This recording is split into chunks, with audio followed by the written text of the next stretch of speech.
자, 이제 뒤에 들어오시는 분들 제가 이렇게 초대 필요하면 해 가면서 진행을 한번 해보도록 하겠습니다. 예수님의 비유 네 번째 시간인데요. 오늘은 노트에다가 제가 제목을 적지 않았습니다. 거기다 제목을 적어가지고 여러분에게 나눠드리니까 마치 제가 무슨 정답을 이렇게 알고 있는 사람인 것 같은 그런 생각이 들어서 저는 이제 제 노트, 저도 이제 노트를 가지고 있는데 제 거에다가 이제 수업 진행하면서 그리고 또 수업이 끝난 다음에 제가 이제 제 제목을 거기다 쓸 거고요. 네, 여러분은 이제 여러분의 제목을 거기다 쓰시면 되겠습니다. 네, 여러분 잊지 마셔야 될 게 우리가 이제 세 번 공부했잖아요. 그러니까 이제 세 번 공부한 것도 여러분이 제목을 혹시 빠뜨리셨으면 그 제목을 여러분 스스로 한번 이렇게 붙여보시고 다음 공부로 이렇게 넘어가셨으면 좋겠습니다. 자, 오늘 읽어야 될 본문은 5, 6, 7, 8이니까 이렇게 길지는 않아요. 길지는 않은데 다른 비유하고는 조금 이제 다른 식으로 그렇게 이제 진행이 됩니다. 제가 한번 5, 6, 7, 8절 읽어볼 테니까요. 여러분께서 한번 천천히 눈으로 한번 따라와 주시면 좋겠습니다. 또 이르시되 너희 중에 누가 벗이 있는데 밤중에 그에게 가서 말하기를 벗이여 떡 세 덩이를 내게 구워 달라.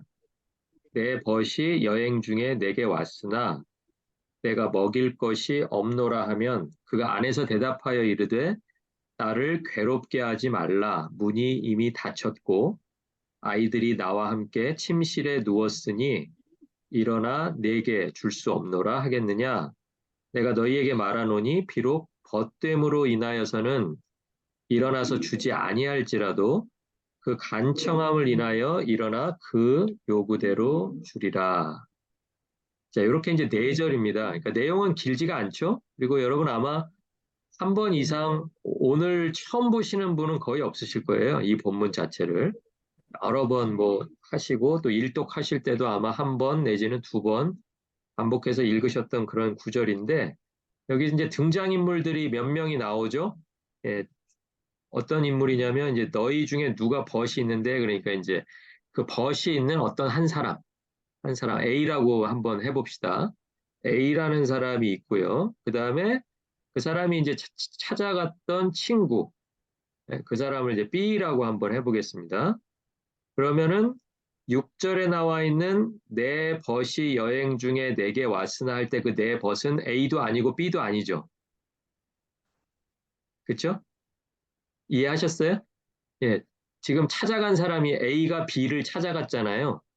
그래서 이제 6절을 이야기하는 거예요. 그러니까 6절에 나와 있는 그 내 벗은 C가 되겠습니다. A도 아니고 B도 아닌 제3의 인물. 근데 그 사람도 역시 A라는 사람과 친구인 거죠. 그러니까 C가 A의 집을 찾아와서 B의 집에 가게 된 그런 이야기예요. 그러니까 사실은 친구 관계에 얽혀 있는 사람이 지금 셋이 나오는 거죠. 예, 그러고 이제 뭐 대화 중에 뭐 아이들 나오고 뭐 이렇게 나오지만 사실은 그 사람들은 이제 뭐 중요한 등장인물은 아닌데 A도 중요하고 B도 중요합니다. 왜냐하면 지금 A와 B가 만나서 지금 막 이야기를 하잖아요. 부탁을 하고 또 왜 못 들어주는지 변명을 하고 막 이러는데 사실은 중요한 게 그 6절에 나와 있는 C가 굉장히 중요해요. 왜냐하면 이 모든 문제의 발단이 제가 뭐 문제라고 좀 얘기했습니다만 이 모든 상황을 시작하게 된 이유가 사실은 C거든요. 이 C라는 사람이 A를 안 찾아왔다면 이 밤중에 이런 난리가 있어야 될 이유가 하나도 없죠. 그렇죠? 정상적으로 한쪽은 잠자고 뭐 이쪽 사람도 뭐 잠 잤든지 뭐 자기 볼일 보든지 각자가 자기 집에서 이렇게 있는 그런 상황이었을 텐데 이 모든 상황이 일어나게 된 그 시작이 누구냐면은 C라는 사람이에요. 그러니까 그 6절을 읽으실 때 그 내 벗이 여행 중에 내게 왔다라고 하는 구절이 좀 여러분이 평소에 생각하지 못하셨던 의미가 있습니다. 거기다 한번 이렇게 밑줄을 그어 놓으시고요. 이따 제가 그거 이제 설명을 드릴게요.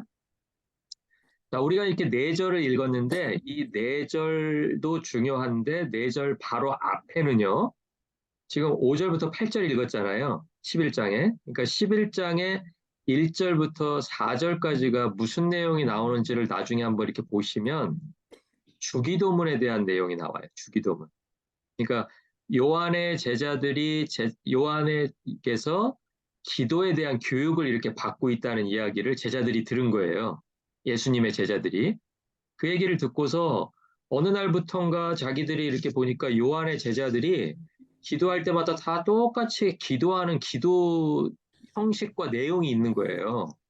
그래서 아니 자네는 어떻게 맨날 그렇게 기도하냐 그랬더니 우리 선생님 요한이 그걸 가르쳐 줬다. 이렇게 기도하라고 가르쳐 줬다. 그러니까 선생님한테 와가지고 선생님, 요한의 제자들이 요한이 가르쳐 준 기도가 있다고 하는데 우리도 좀 기도를 가르쳐 주십시오. 그래서 우리도 좀 예수님한테 배운 사람들로서 이렇게 다른 사람들하고는 다르게 좀 통일된 기도를 좀 하고 싶습니다. 이렇게 얘기하니까 여러분이 잘 알고 있는 이제 주님의 기도, 주기도문을 쭉 이제 말씀을 해 주신 거예요. 자, 그렇게 주기도문이 끝나자마자 5절, 6절, 7절, 8절이 나왔다는 것은 이 비유가 뭐에 관한 거다? 기도가 어떤 거다라는 것을 가르쳐 주기 위한 비유라는 거예요. 그러니까 여러분이 이제 비유를 이제 네 개밖에 안 배웠잖아요. 오늘 게 네 번째잖아요. 네 번째이긴 하지만 이제 앞으로 어떤 비유든지 앞에 있는 내용이나 뒤에 있는 내용과 상관이 있지 않을까라는 생각을 하면서 비유를 보셔야 돼요. 비유가 어느 본문에 나왔든지 뚝 떨어져서 나오지 않고 어떤 상황에서 나왔나 아니면 어떤 내용에서 이어졌나 이런 걸 보시면 비유가 더 이제 잘 이해가 되고 이래서 꼭 이렇게만 설명하셔야 됐구나 이제 이런 부분들이 이제 하나씩 이해가 가기 시작합니다. 그러니까 오늘 제일 중요한 거는 뭐예요? 앞에 주기도문이 있었다. 이 내용을 기억을 하시고요. 그게 1, 2, 3, 4. 그다음에 비유가 5, 6, 7, 8. 그러니까 5, 6, 7, 8에 나와 있는 비유는 앞에 나온 주기도문이 끝났으니까 이 기도와 어떻게든 연관이 있을 거다. 그러니까 뭐 기도의 내용이라든지 기도의 상황이라든지 기도하는 자세, 뭐 태도, 뭐 여러 가지요. 다 합쳐서 알려주시려고 비유를 하셨다. 비유는 그리고 일반 사람들에게 널리 하는 비유도 있지만 오늘 본문처럼 누가복음 11장 5절에서 8절까지의 비유처럼 소수의 사람에게만 한 비유들도 있다는 거예요. 그러니까 지금 이 비유는 여러 사람에게 하는 비유가 아니에요. 딱 12명에게만. 예, 그러니까 기도를 가르쳐 달라고 온 자기 제자들 12명에 한해서만 먼저 하신 말씀이에요. 예, 그거 두 가지. 앞에 주기도문에서 이어졌다. 그리고 예수님께서 자기 제자들에게 비유를 말씀하신다. 예, 요 내용을 기억하고 이제 본문으로 한번 들어가 보겠습니다. 자, 5절을 한번 보시면 또 이르시되 너희 중에 누가 벗이 있는데 할 때 그 너희는 그래서 아까 제가 설명드렸던 것처럼 예수님의 제자들이에요. 일반 군중이 아니고요. 뭐 군중 말고도 예수님한테 시비 걸러온 서기관 바리새인들에게도 비유하시는데 오늘 비유는 그런 비유 아닙니다. 너희 중에 그러면은 예수님의 제자들 그러니까 더 구체적으로는 내가 기도를 가르쳐 준 너희들 이런 뜻이에요. 자, 내가 너희들에게 기도를 가르쳐 줬는데 너희들 다 친구가 있을 거야. 그렇지? 이렇게 하면서 이제 비유를 시작하는 거예요. 자, 친구가 있는데 밤중에 그에게 가서 말하기를 버시어 떡 세 덩이를 내게 구워달라라고 이렇게 이제 요청을 합니다. A가 B에게 하는 거예요. A가 B에게. 자, 밤중이에요. 시간이. 시간도 굉장히 중요합니다. 이 비유에서는. 짧은 비유지만 몇 가지가 중요한 점이 있어요. 밤중이라는 점이 굉장히 중요한데 이게 왜 중요하냐면 밤중에는 일반적으로 잘 누가 누구를 찾아가질 않아요. 그건 우리도 금방 생각하면 그렇죠. 여러분 자다가 한 12시쯤에 잠이 퍼뜩 깨졌다 그래서 누구를 막 찾아가거나 전화하거나 뭐 연락해 보거나 뭐 그렇게 잘 안 되잖아요.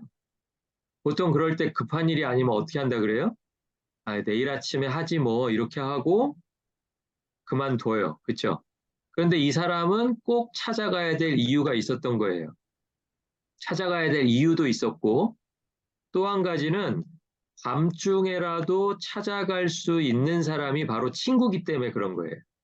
너에게 벗이 있지 않냐? 근데 만약에 벗이 아니라면 친구가 아니고 그냥 아는 사이면 이렇게 밤중에 찾아가는 일은 생각하기가 어렵죠.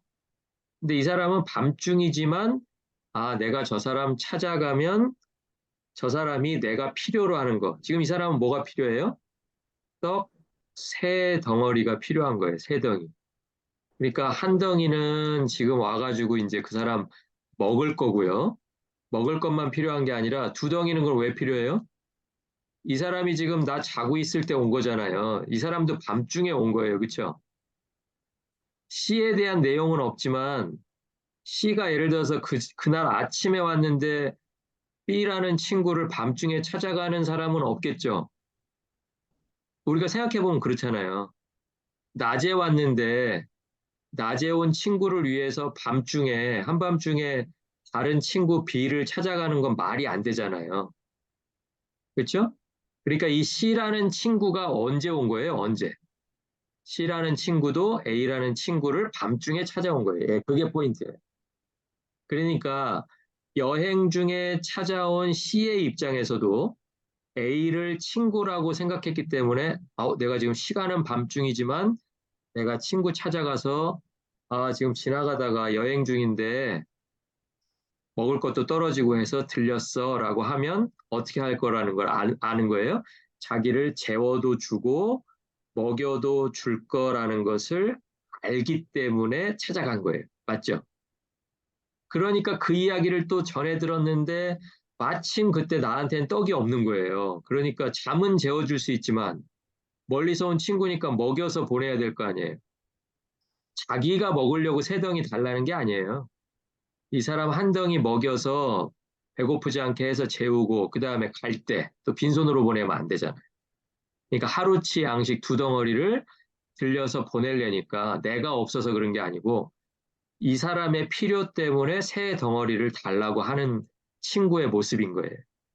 자, 그러니까 C도 A가 친구인 것을 철석같이 믿고 와서 재워주고 먹여줄 걸로 기대하고 왔을 거고요. 마찬가지로 이 A라는 친구도 B라는 친구를 밤중이지만 찾아갔을 때에는 이런 사정 얘기를 딱 전하는 순간에 그래, 여기 있어 라고 주던지 아니면 또 자기 A처럼 자기가 만약에 떡이 없을 수도 있잖아요. 그러면 또 어떻게 해야 될 것 같으세요? 또 이제 여기 본문에 나와 있지 않지만 D라는 친구를 또 찾아가서 A라는 친구를 같이 데리고 가서 A라는 친구한테 C가 찾아왔는데 A가 지금 떡이 없다. 그래서 밤중에 나한테 왔는데 나도 떡이 없다. 그러니까 네가 떡 세 덩어리만 빌려줘라. 이렇게 할 수 있는 사이.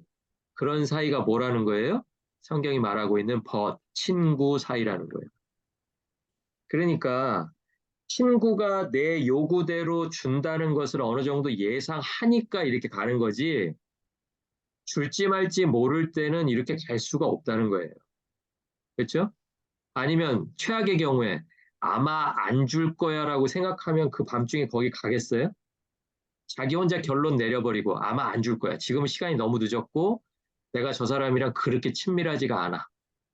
그러면 어떤 결정을 내릴까요? 그냥 굶어 그냥. 네가 굶는 게 낫겠다. 안 가버리는 거죠. 그렇죠? 자, 그런데 우리가 지금 생각해 보고 있는 이런 상황들 속에서 아까 1, 2, 3, 4절에 뭐가 나왔다 그랬어요?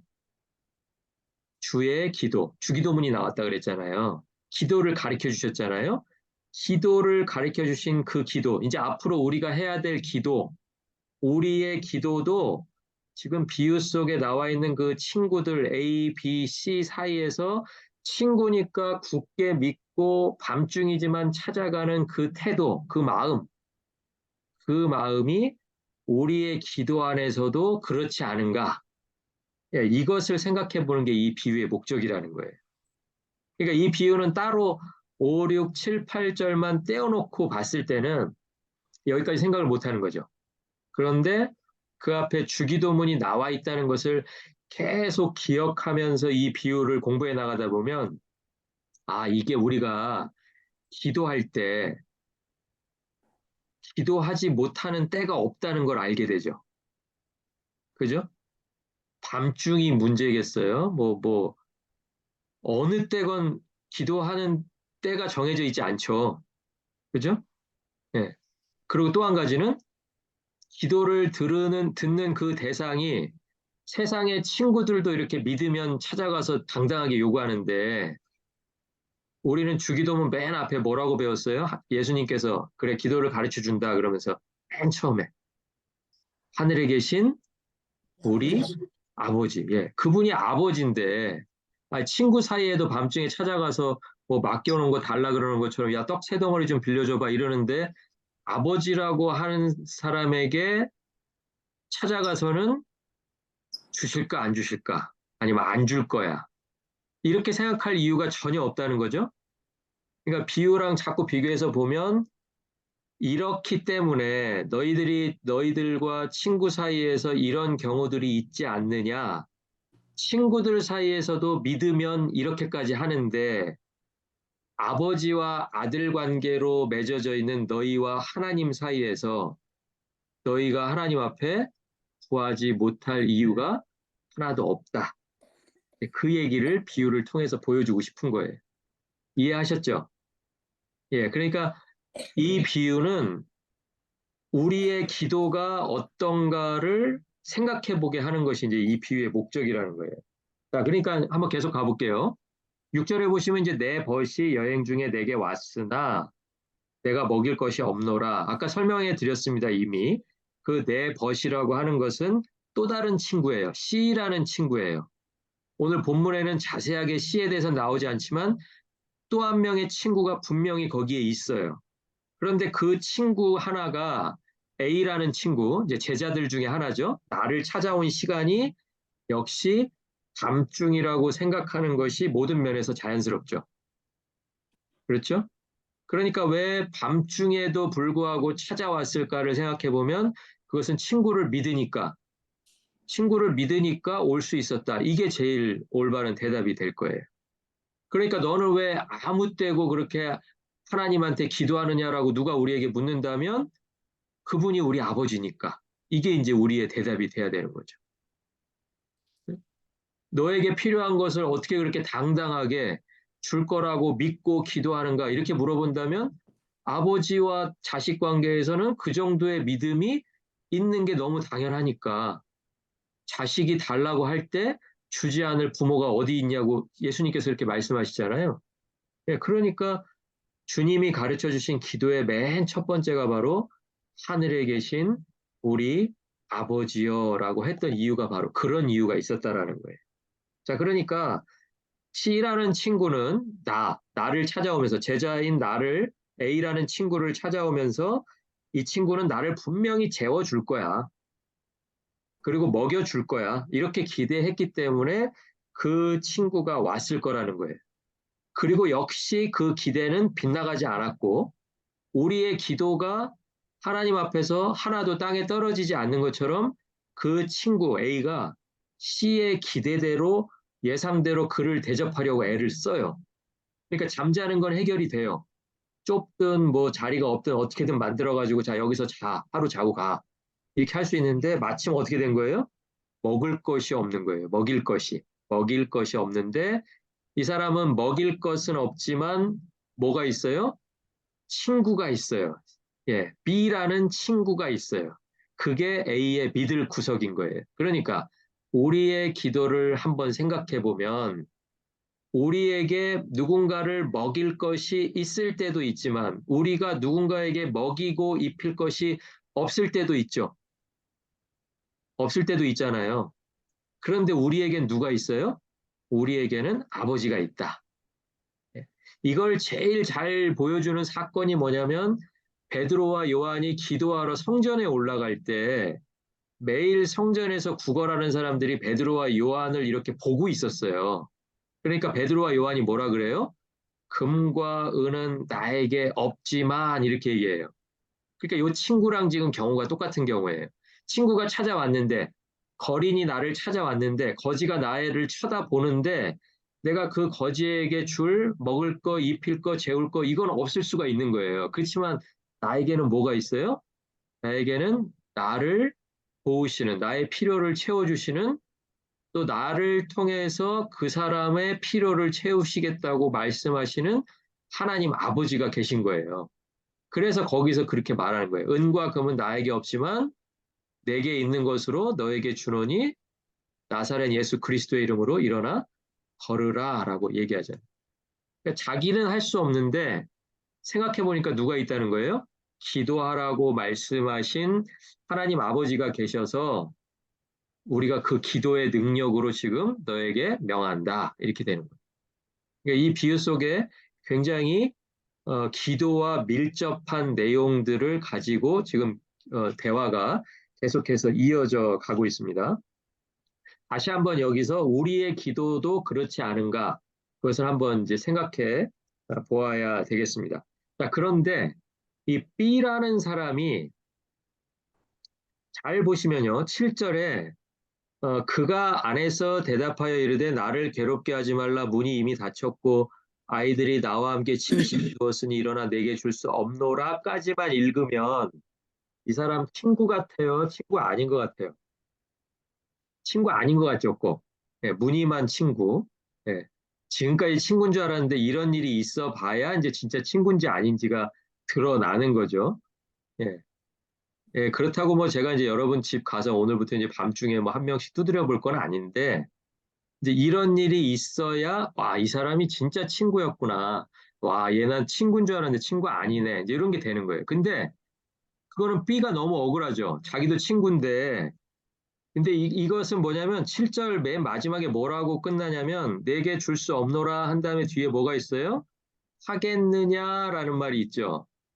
그러니까 실제로 이 사람이 이렇게 했다는 게 아니고 너의 친구인데 A 너 친구가 있잖아. B라는 친구 있잖아. 근데 그 B라는 친구가 너한테 이렇게 대답하겠어? 라고 물어보는 거예요.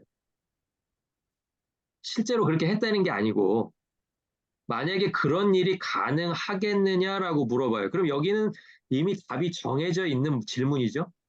그렇죠? 이런 질문은 그냥 몰라서 물어보는 게 아니고 너무 확실한 상황인데 다시 한번 확인하기 위해서 물어보는 거예요. 그러니까 이런 질문은 무조건 답이 정해져 있어요. 뭐예요? 절대 그럴 리 없다. 절대 내 친구는 그렇게 하지 않는다. 그러니까 실제로 B가 그렇게 한 것도 아닌데 B가 만약에 너한테 이렇게 하는 일이 벌어지겠냐라고 이렇게 물어보시는 거예요. 이해하셨죠? 예, 그러니까 답을 다 정해놓고 한 번 더 확인하는 내용이 바로 7번의 내용이 되겠습니다. 자, 그 내용대로 한번 이렇게 따라가 보면은요. 하겠느냐라고 하는 것은 그렇게 하지 않을 것을 서로 알고 있을 때 그때 이제 확인하기 위해서 한번 물어보는 거예요. 그러니까 친구라면 A와 B가 아까 친구라고 말씀드렸죠. 친구라면 절대 하지 않을 행동들을 일부러 얘기해 주십니다. 근데 그 내용이 이제 뭐냐면 첫 번째는 친구를 밖에 세워두었다라는 거예요. 우리가 그걸 알 수 있죠. 그가 안에서 대답하여 이르되 거기다 한번 밑줄 한번 쫙 그어보시면 그라는 건 누구예요? 이제 제가 A, B, C 말씀드렸으니까 그 그는 B죠. B. C는 이제 A를 찾아온 그 세 번째 사람이니까 그거 이제 좀 제껴놓고 A와 B 중에 그가 안에서 대답하여 이르되 나를 괴롭게 하지 말라 할 때 나는 B예요. 그죠? B는 문 안에 있어요. 그러면 누가 문 밖에 있을까요? B를 찾아간 A가 문 밖에 있어요. 여러분, 누구 찾아갔을 때 어떤 사람이 문 안 열어주고 문 안에서 여러분한테 어쩌고 저쩌고 미주알 고주알 이렇게 얘기하면 여러분 기분 참 좋죠? 기분 안 좋아요. 그죠? 기분 안 좋아요. 그리고 더더군다나 상대방이 내 친구라고 생각했던 사람이 이 대화가 끝날 때까지 이 사람은 문을 열어줬다는 얘기가 없잖아요. 그 사람은 안에서 자기 할 말만 하고 있고 나는 밖에서 서서 시간은 밤중, 그렇죠? 밖에다가 나를 세워두는 사람을 내가 친구라고 할 수 있을까요? 네, 친구가 아닌 사람이 할 행동을 일부러 그렇게 얘기하시는 거예요. 왜? 그럴 일이 절대 없지 않느냐라고 강조하기 위해서 일부러 친구라면 안 할 행동들만 골라서 네 친구 B가 너에게 절대 이렇게 안 하겠지라고 얘기하시는 거예요. 그 중에 하나가 뭐냐면 나를 밖에다 세워두고 자기는 안에서 이야기하는 거. 여러분 이렇게 하실 분이 없으실 거예요, 아마. 그리고 누가 나를 이렇게 대접하면 그 집은 다음엔 가지 마세요. 네. 네, 그런 사람, 그런 사람 친구 안 해도 되니까 한번 그런 일이 있으시면은 다음에는 가지 마시라고. 네, 세워놓고 하면은 참 별 사람도 다 있다. 그렇게 생각하고 그냥 다음부터 안 가시면 돼. 네, 안 가시면 이제 속상할 일 없어요. 자, 두 번째는 뭐냐면 친구의 방문이 나를 괴롭게 하고 있다라고 얘기해요. 나를 괴롭게 하지 말라 그러면서 괴롭게에다가 제가 이렇게 코테이션 마크 해놨죠. 괴롭게라는 뜻을 직역해 보니까 칼로 베인 상처가 있다 이런 말이에요. 여러분 뭐 이렇게 요리하다가 아니면 뭐 연필 깎다가 아니면 뭐 다른 여러 왔어? 가지 경우에 달러 예, 왔어, 인디야? 그 칼로 이렇게 손가락을 이렇게 베어 보신 경험이 있으시죠? 예, 그러면 얼마나 쓰려요? 아프고 따끔따끔하고. 그게 잠깐만 그런 게 아니라 그게 어느 정도 아플 때까지 며칠은 거기가 막 쓰리고 따갑죠. 지금 친구의 방문에 대해서 네가 방문해줘서 내 심사가, 내 심기가 이렇게 불편하다라고 B가 A에게 얘기하는 거예요. 그러니까 실제로 얘기한 건 아니고 아까도 말씀드렸지만 이렇게 얘기하지는 않지 이렇게 물어보는 거예요. 그러니까 만약에 여러분 친구가 아, 나 네가 나한테 전화해줘가지고 나 지금 기분 되게 이상해. 기분 되게 나빠. 오늘 하루 종일 기분 좋다가 네가 방문해가지고 내가 갑자기 하루가 우울해. 이렇게 얘기하는 사람이 여러분 친구가 될 수가 없잖아요. 그렇죠? 오히려 그 반대죠. 막 기운이 없다가도 친구들이 방문하면 기운이 나고 친구가 싸들고 온 거 뭐 나눠 먹다 보면은 우울했던 마음이 풀리고 뭐 이렇게 돼야 친구잖아요. 근데 오히려 네가 지금 방문해서 나 너무 괴롭다. 그러면서 지금 나는 너의 방문이 칼로 베인 상처처럼 고통스럽다라고 이렇게 이야기하는 거예요. 이렇게 얘기할 정도면 이 사람은 친구 아니라는 거죠. 그러니까 친구 사이에 이제 궁색한 변명이 계속 이어지는데요. 하다가 이제 무슨 핑계를 대냐면 문이 이미 닫혔대요. 아니 무슨 철문도 아니고 자동문도 아니고 무슨 뭐 시간 정해놓고 뭐 닫히고 열리고 그런 문이에요. 여러분과 여러분 친구 사이의 문은 그런 문이 아니에요. 동시에 우리는 지금 무슨 뭐에 대한 비유를 공부하고 있어요? 기도에 대한 공부를 하고 있어요. 그러니까 기도의 문이 언제는 열어주셨다가 언제는 닫아버리시고 그런 기도의 문은 없어요. 기도의 문은 항상 열려 있다. 그 말씀을 하시려는 거예요. 그러니까 이 말도 안 되는 상황을 제자들에게 이야기해줘야 제자들 입에서 뭐라고 얘기하겠어요? 아니, 저하고 친구 사이에 그런 일은 절대 안 일어나죠. 이렇게 하니까 뒤에 그러면 예수님이 이제 또 뭐라고 설명을 하시겠어요? 그렇지, 그렇지.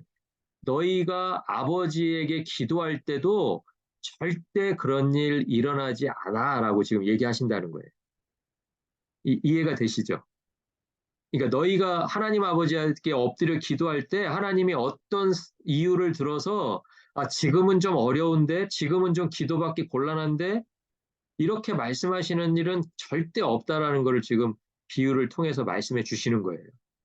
자, 그리고 또 한 가지요. 자, 그러니까 문이 닫혔다라는 그 말도 안 되는 핑계. 그 두 번째 핑계는 또 아이들 핑계를 대요. 아, 이게 제일 치사한 게 사실 애들 핑계 대는 거예요. 그죠? 뭐 자기가 먹고 싶은데 뭐 아, 우리 애들이 뭐 먹고 싶어 해서 그러면서 자기가 제일 많이 먹고 막 그러잖아요. 그러니까 여기 비유에서 똑같이 아이들이 함께 침실에 누웠으니까 아이들 때문에 지금 못 일어나겠다는 거예요. 근데 이게 너무 치사한데 우리가 여기서 한 가지 생각해 볼 점이 있어요. 그게 뭐냐면 이 사람이 친구인데 친구네 집에 지금 아이들도 이 친구의 입을 통해서 등장하고 친구도 등장하는데 등장하지 않은 사람이 하나 있죠. 그 사람이 누구예요?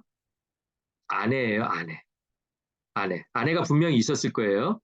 네. 분명히 있었을 텐데 아내 이야기는 하지 않은 게 아내가 없어서 그런 게 아니에요. 자기 혼자 애들 키우는 집이어서 그런 게 아니고요. 분명히 아내가 있습니다. 아내가 있는데 왜 아내 이야기를 안 했느냐? 여러분이 아내 입장에서 한번 생각해 보세요. 아내가 자고 일어났는데 남편이 그 다음날 아침에 그렇게 얘기합니다. 어제 밤중에 당신이 잠들어 있을 때 내 친구 한 명이 왔었어.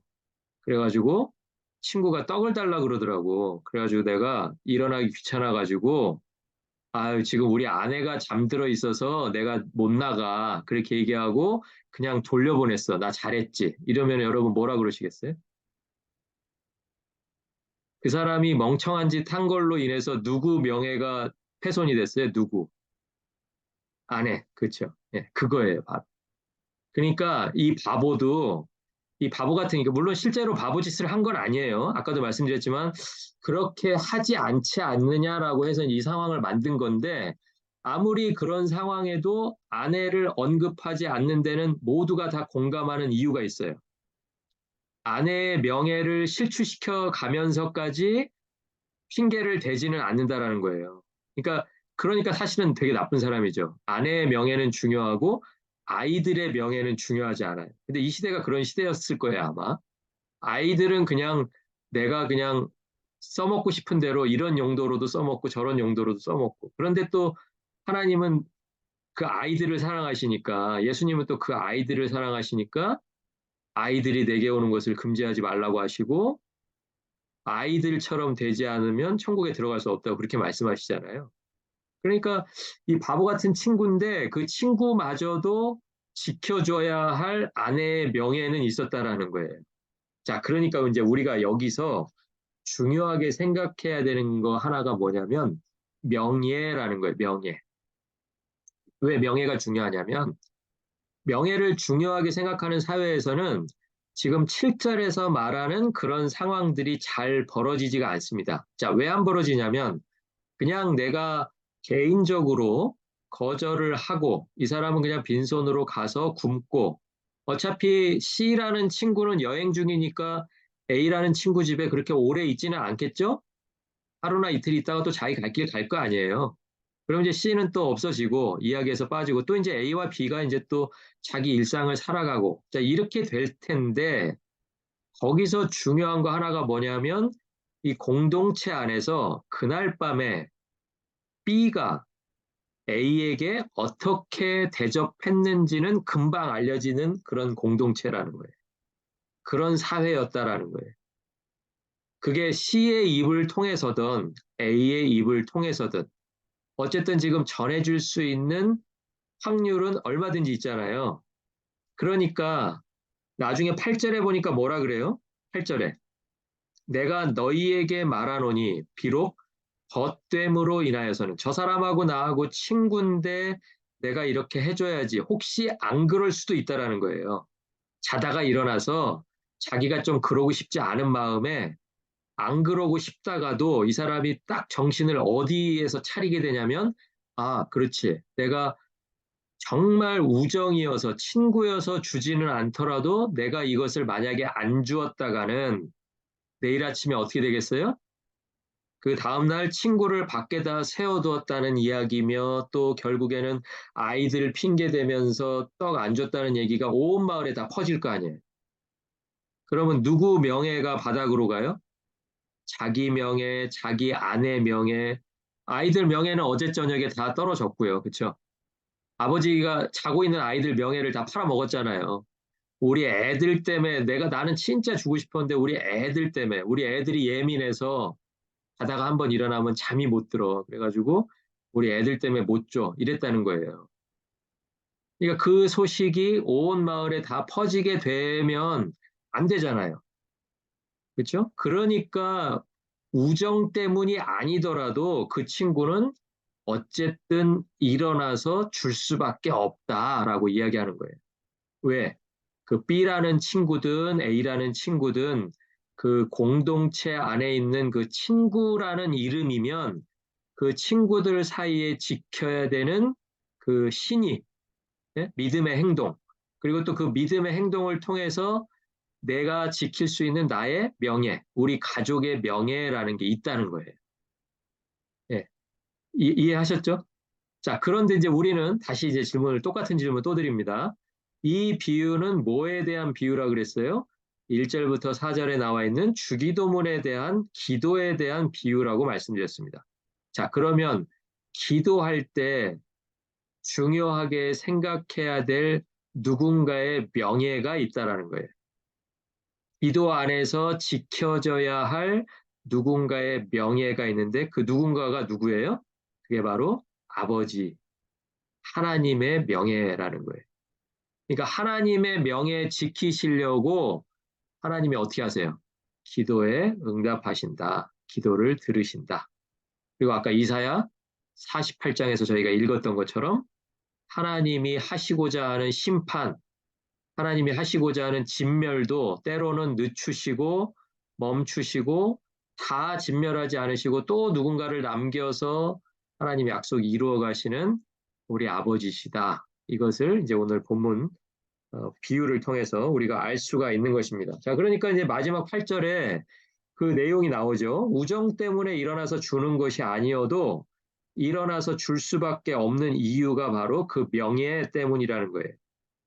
자, 그러면 이제 그 간청함을 인하여라는 그 간청함의 뜻을 좀 알아야 되는데요. 간청함은 뻔뻔스럽거나 염치가 없는 태도입니다. 우리가 그러니까 뭐 진실하게 요구한다 뭐 이런 거하고 조금 거리가 있죠. 예, 그러니까 요구하는 사람 입장에서 보면 꼭 뭘 맡겨놓은 사람 같이 요구할 때가 있다는 거예요. 근데 이 사람은 뭘 믿는 거예요? 너와 나 사이에 우정도 믿지만 만에 하나 그 우정이 부정당할 경우에는 뭘 믿겠다는 거예요. 뭘? 상대방이 지키려고 하는 그 상대방의 명예가 있지 않냐. 그거는 내가 믿겠다는 거예요. 그러니까 믿을 구석이 있으니까 한 번 거절해요. 밖에 문 안 열어줘. 문 안 열어줬다고 이 사람이 거기서 멈추지 않는 거예요. 뻔뻔해지는 거예요. 간청하는 거예요. 그리고 또 뭐라 그래요? 네가 지금 방문해가지고 나 너무 괴롭다 그래도 아, 이 사람이 아직 자기 명예까지는 생각 못 하는구나. 이렇게 생각하면서 거기서 멈추지 않고 한 번 더 요청한다는 거예요. 그 요청을 계속해서 뭐 문이 이미 닫혔다 그래도 또 요청하고 아이들이 함께 침실에 누웠다 그래도 또 요청하다 보면 이제 이렇게 대화를 하다가 야, 이놈은 갈 놈이 아니구나 라고 생각하니까 슬슬 이제 뭘 걱정하는 거예요? B라는 친구가 자기의 명예, 자기 가족의 명예가 지켜져야 된다라는 것을 생각하는 순간에 어느 순간에 문을 열고 떡 세 덩이를 갖고 나올 수밖에 없다는 거죠. 그러니까 우리는 또 여기서 뭘 생각해야 돼요? 그러니까 우리가 기도할 때 우리가 믿을 구석이 있을 때 우리가 믿고 기도하잖아요. 믿고. 근데 우리가 믿을 구석이라는 게 뭐예요, 결국은? 하나님 저 이거 잘했죠. 하나님 나 여기 이쁘죠. 이렇게 할 믿을 구석이 아니고 밤중이 됐는데도 불구하고 우리들이 가서 내가 누군가를 먹여야 되는데 나에게는 없습니다. 내가 무슨 문제를 겪었는데 나는 이걸 해결 못합니다. 이걸 좀 해결해 주십시오라고 할 때 가장 믿을 수 있는 구석이 뭐냐라는 거예요. 그때 아, 우리 아버지는 아버지의 명예, 아버지의 이름 제일 중요하게 생각하시지 그것만 안 잊어버리면 우리는 계속해서 뻔뻔해지고 염치 없이 계속 구할 수 있다는 거예요. 그게 이제 뭐 좀 좋은 말로는 간청인데 뭐 이렇게 고상한 단어 쓰지 않고요. 우리는 기도할 때 뻔뻔해져야 되는 거예요. 뻔뻔해져야 돼. 염치가 없어지고. 뭘 믿으니까? 아버지의 명예를 아버지가 지키실 거라는 걸 믿으니까. 이걸 누가 알았냐면 다윗이 알았어요. 다윗이. 그래서 다윗이 시편 23편을 지으면서 자기가 경험한 이 자기 명예를 굉장히 중요하게 생각하셔서 내가 무엇을 요구하든 그 명예 지키는 그 방향으로 일하시는 그 하나님, 그 하나님을 기억하고 나니까 어떻게 해요? 자기 시에다가 자기 이름을 위하여 나를 의의 길로 인도하시는도다 이렇게 하잖아요. 그죠? 내가 의의 길로 갈 수 있는 사람이 아닌데 나는 떡 세 덩이를 맡겨놓은 사람은 아닌데 자기 이름 위해서 그 친구는 나에게 떡 세 덩이를 주는 것처럼 하나님께서는 자기 이름 위해서 우리 기도에 응답하시고 우리를 위해서 사랑을 보여주신다. 이게 이제 비유의 내용이 되겠습니다. 그러니까 자기의 명예가 훼손되는 것이 실제로는 이 친구의 방문 때문에 나는 너무 괴롭다 그랬지만 이제 잠을 좀 깨고 보니까 사실은 더 괴로운 상황은 뭐라는 거예요? 자기의 명예, 자기 가족의 명예가 훼손되면 그때 진짜 내가 너무 괴롭겠구나. 그러니까 일어나서 요구대로 줄 수밖에 없다. 그러니까 기도하는 사람들도 자기 이름을 위하여 일하시는 우리 아버지. 주기도문이 어떻게 돼요? 그래서 하늘에 계신 우리 아버지여 한 다음에 아버지께서 제일 중요하게 생각하시는 내용이 먼저 나오죠. 뭐가 나와요? 이름이 거룩히 여김을 받으시오며. 그러니까 우리가 다른 기도 다 제쳐놓고 아버지 이름 거룩히 여기는 거 아버지 제일 좋아하시죠? 라고 이렇게 얘기할 수 있는 이유도 하나님이 바로 그 이름 때문에 일하시는 분이니까. 하나님이 그 이름 걸고 우리에게 약속하신 분이니까 하나님이 오늘도 그 약속 지키기 위해서 우리 기도 들으시는 것을 여러분이 기억하시면 좋겠습니다. 오늘 비유는 이렇게 5절, 6절, 7절, 8절 이렇게 길지 않은 내용이었지만 이 내용 속에 우리의 기도에 대해서 생각해 볼 부분이 좀 있는 것 같아요.